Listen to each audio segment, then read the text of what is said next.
Bismillahirrahmanirrahim. Assalamualaikum warahmatullahi wabarakatuh.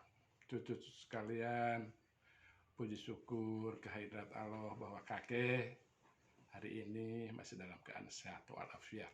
Demikian juga kakek harapkan kan cucu-cucu sekalian. Meskipun sekarang ini kayaknya pandemi COVID makin banyak yang kena, yang terpapar. Malahan juga kelihatannya sudah melaksanakan PSBB. Yang mudah-mudahan saja kita semua masih dalam lindungan Allah Subhanahu wa taala. Cucu sekalian, video sekarang ini akan membahas masalah puasa. Namun sebelum itu ada permintaan atau pertanyaan kepada kakek tentang bahwa sholat kemarin itu. Yang pertama adalah mengenai sholat sunnah rawatib. Itu sebenarnya berapa ya? Memang kakek ada yang salah kemarin. Jadi sebenarnya sebelum asar itu tidak termasuk muakkad gitu. Jadi yang muakkad itu 10, sebelum subuh, sebelum zuhur, setelah zuhur, sebelum maghrib, setelah maghrib, setelah isya itu masing-masing 2 rakaat. Sedangkan yang ghairu muakkad adalah sebelum lohor 2, setelah lohor 2, sebelum asar 4, sebelum maghrib 2, sebelum isya 2. Nah itu jumlahnya dia 22. Tapi sekali lagi kakek sampaikan itu pun masih ada perbedaan pendapat di antara ulama. Tapi itulah yang kakek laksanakan. Insya Allah kakek laksanakan. Lalu yang terusnya adalah mengenai pertanyaan. Kakek melaksanakan salat malam itu berapa rakaat? Itu memang berbeda-beda, sebagaimana kakek terserah aja. Cuman yang kakek laksanakannya mohon maaf bukan dia ya, hanya ditanya. Itu 11 rakaat. Itu sesuai dengan hadis dari istri beliau, Siti Aisyah radhiyallahu anhu, yang menyatakan bahwa baik di dalam bulan puasa, bulan Ramadan maupun di luar bulan Ramadan, Nabi melaksanakan salat malamnya itu 11 rakaat. Nah itu yang kakek ikuti. Jenis-jenisnya kalau kakek sih pertama adalah sholat tobat. Nah sholat tobat mungkin belum ada di kemarin ya. Sholat tobat itu sangat penting juga untuk memohon ampunan atas semua dosa-dosa kita. Lalu sholat tahajud dan sholat witir. Itu kakek laksanakan seluruhnya itu 11 rakaat. Sholat tobat itu sebenarnya ada sholat tobat nasuha, itu ada firmannya dari di dalam Al-Qur'an ya. Ya ayyuhalladzina amanu tubu ilallahi taubatan nasuha asa rabbukum ayyukafiru ankum sayiatikum wa yajzilakum jannatin tajri min tahtihal anharu yauma la yuhjillahu nabiyya waladina amanu ma'ah nuruhum yas'a baina aydihim wa bi aymanihim yaquluna rabbana atmim lana nurana waghfir lana innaka ala kulli syai'in qadir. Itu dasar kakek melaksanakan sholat tobat. Lalu ya sholat tahajud sudah kakek sampaikan, itu surat Al-Isra 79. Lalu witir itu adalah, nah witir itu ganjil jadi 2 dan 1 gitu. Demikian untuk mengenai sholat sunnah ya. Sekarang mengenai wudhu juga ada kekurangannya kemarin, yaitu hal-hal yang membatalkan wudhu. Kayak lupa. Jadi ada 4 hal yang bisa membatalkan wudhu. Pertama adalah keluar sesuatu dari alat pembuangan, yaitu bisa buang air kecil, buang air besar, atau buang angin. Itu setiap keluar dari alat pembuangan itu adalah membatalkan wudhu. Lalu bersentuhan kulit tanpa pembatas, jadi hanya kulit dengan kulit antara laki-laki dan perempuan yang sudah balik yang bukan muhrim. Lalu orang yang kemungkinan hilang akal itu karena ada yang tidur atau pingsan, itu juga membatalkan wudhu. Itu jadi 4 hal yang merupakan hal yang membatalkan wudhu. Itu supaya kita jaga semua sehingga wudhu kita bisa sesuai dengan syariat lah pokoknya. Tidak batal wudhu lalu kita sholat. Tapi kalau merasa batal harus, biasanya yang agak ragu-ragu itu kalau buang angin. Kadang-kadang iya apa enggak gitu. Kalau tidak yakin lebih baik wudhu. Tapi kalau yakin tidak buang angin, ya lanjut. Ya harus yakin. Lalu yang selanjutnya yang ditanyakan itu masalah tayamum. Nah itu juga sebenarnya di surat Al-Maidah ayat 6 itu juga udah jelas gitu. Kalau tidak ada air, kita boleh bertayamum dengan menggunakan tanah yang baik. Yaitu dengan bukan membasuh sih, barangkali mengusap tangan dan muka. Itu tayamum ya kalau kita tidak menemukan air.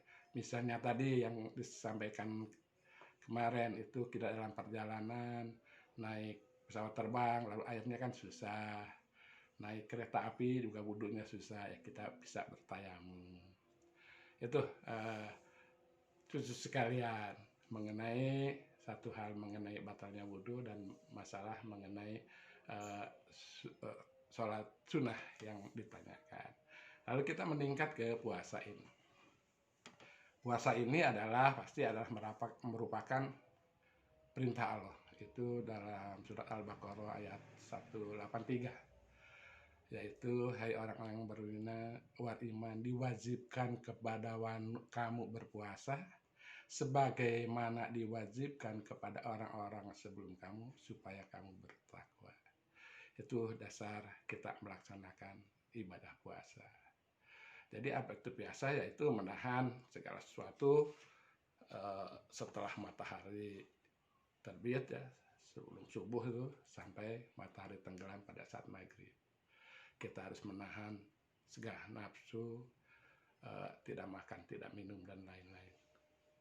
Yang secara awamnya sih hanya tidak makan dan tidak minum, tidak memasukkan sesuatu ke dalam mulut. Tapi untuk tingkatannya adalah harus menjaga panca indera kita juga supaya tidak melakukan kemaksiatan. Tangan tidak memukul misal atau tidak mencuri, mata tidak melihat hal-hal yang maksiat, mulut tidak bergibah, kuping tidak mendengarkan yang gibah. Itu jadi panca indera pun harus kita jaga. Malahan kalau orang-orang khusus itu hatinya pun dijaga supaya tidak terbesit hal-hal yang dapat mengakibatkan batalnya puasa. Itu cucu sekalian.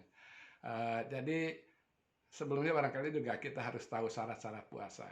Syaratnya itu ada beberapa. Yang satu adalah pasti adalah orang Islam yang akal sehat dan cukup umur atau balik ya tadi. Lalu sanggup melaksanakan puasa. Itu syaratnya. Kalau yang tidak sanggup ya memang tidak usah puasa, tetapi bisa membayar denda fidyah namanya ya kalau udah tua gitu. Lalu juga tidak murtad, tidak keluar dari Islam dan mengetahui waktunya puasa. Jadi waktunya puasa itu harus tidak tahu. Kalau tidak tahu sembarangan kita berbuka lalu ya batal puasanya gitu sebelum terbit setelah terbit matahari dan sebelum tenggelamnya matahari. Lalu yang selanjutnya syaratnya itu bagi perempuan tidak sedang haid atau nifas. Rukun puasanya sendiri sih ada 3, yaitu 1 Islam, 2 niat, dan yang ketiganya meninggalkan hal yang membatalkan puasa itu tadi.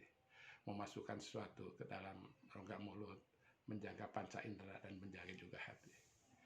Itu yang penting untuk puasa.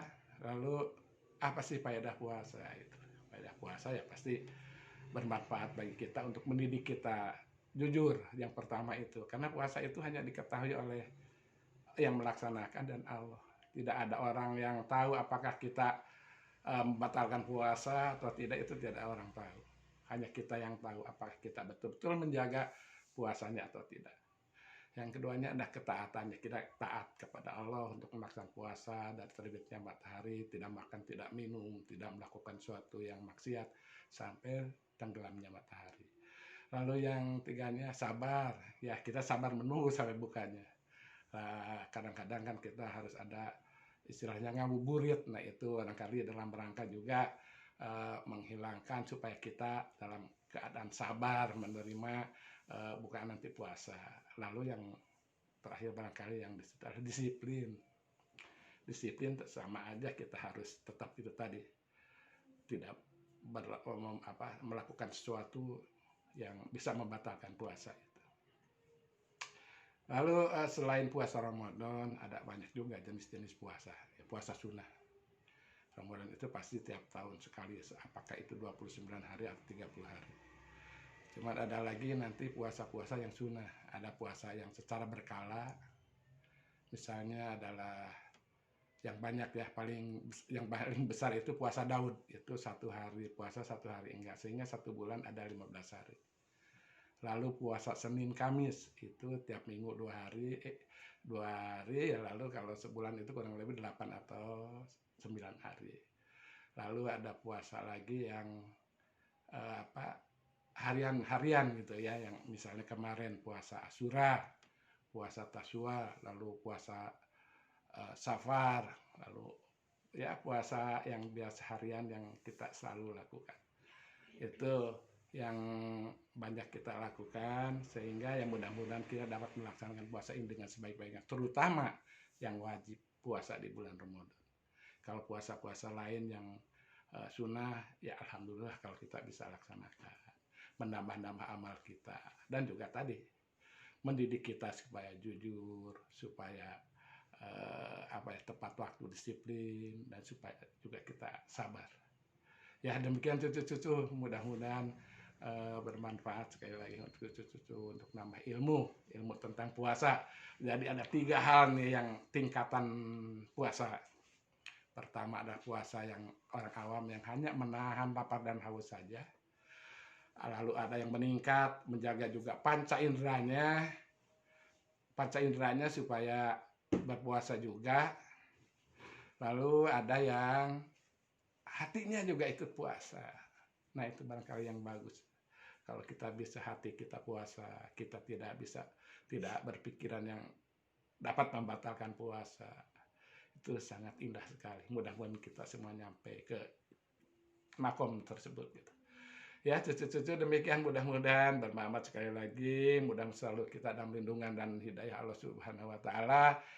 Kakek udah ya sangat kangen sekali sih. Udah berapa? 7-8 bulan yang kita nggak ketemu. Tapi bagaimanapun juga, itu juga latihan untuk bersabar. Mudah-mudahan COVID segera berlalu dan kita bisa segera bertemu. Seperti biasa, sebelumnya kakek baca doa dulu ya. Bismillahirrahmanirrahim. Subhanakallahumma wa bihamdika asyhadu alla ilaha illa anta astaghfiruka wa atubu ilaik. Wassalamualaikum warahmatullahi wabarakatuh.